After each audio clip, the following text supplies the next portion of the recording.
archaeological excavations here. That is where you see the land has dropped. Okay. And from their findings, and with the help of carbon dating, they could date that 12,500 years ago people were staying here. Okay. And so the land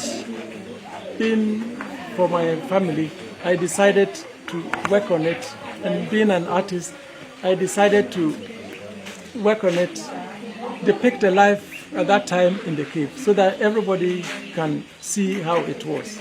Yeah. So I made researches and found out so many things. For instance, that those days human beings used to have very small head, bigger hands, bigger feet.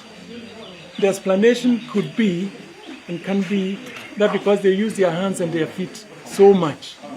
Today we use our head more than our feet and our hands.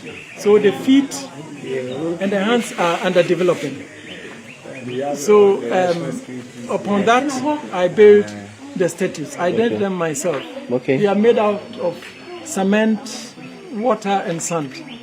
Okay. Yeah. Okay. So I could see other things as well. Were they found like this, or they were also brought in? It's all my imagination, how it was, and from the research I made.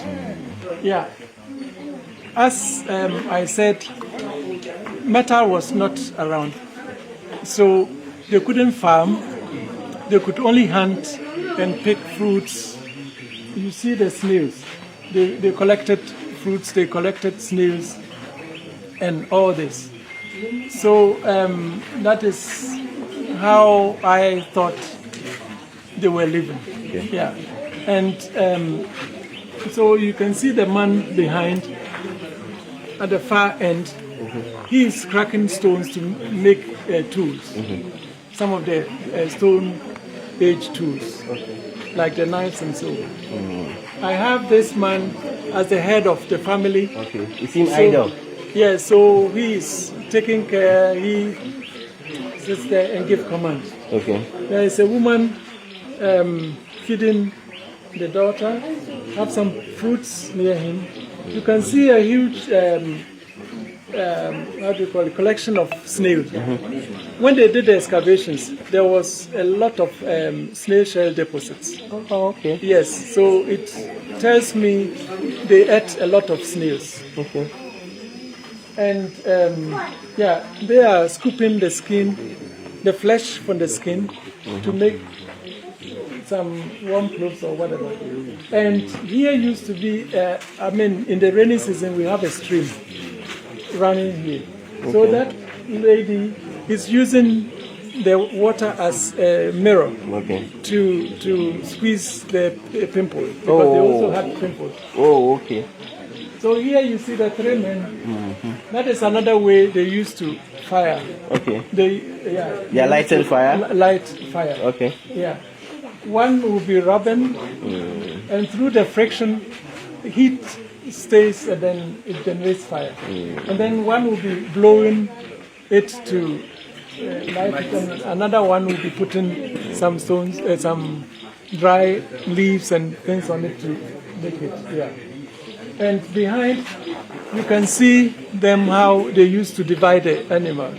Okay. They are using original tool. Nyamia Kuma, you can see Nyamia Kuma in his hand. Yeah. So that is that, just to demonstrate how. Please explain to me, what's Nyamia Kuma? Nyamia Kuma is God axe. Okay. They are stones, artifacts, which normally in my area we are told when it rains it comes from heaven. Okay. But we've realized that it was these people who were using it. When they made the excavations, there were a lot of them and so many others. Yeah. And that lady is also picking snails. Okay. To show that they used to eat a lot of snails. And the other one is also coming from hunting. So has brought something home. And there they are the special animals they killed, they ate and thought they should leave something behind for remembrance. So that is how I think it was. Yeah, that is my expression of how it was with my yeah, what I found out.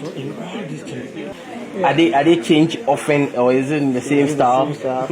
They are going to be the same. Okay. This is to help us to know that this is how we lived and now where we are. So it's for us to know how the future should go. So 12,500 years ago, people were living like this. How are we living today?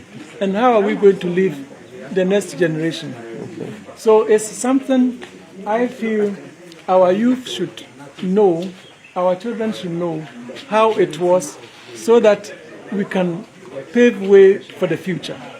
Because without this, we can't build our future.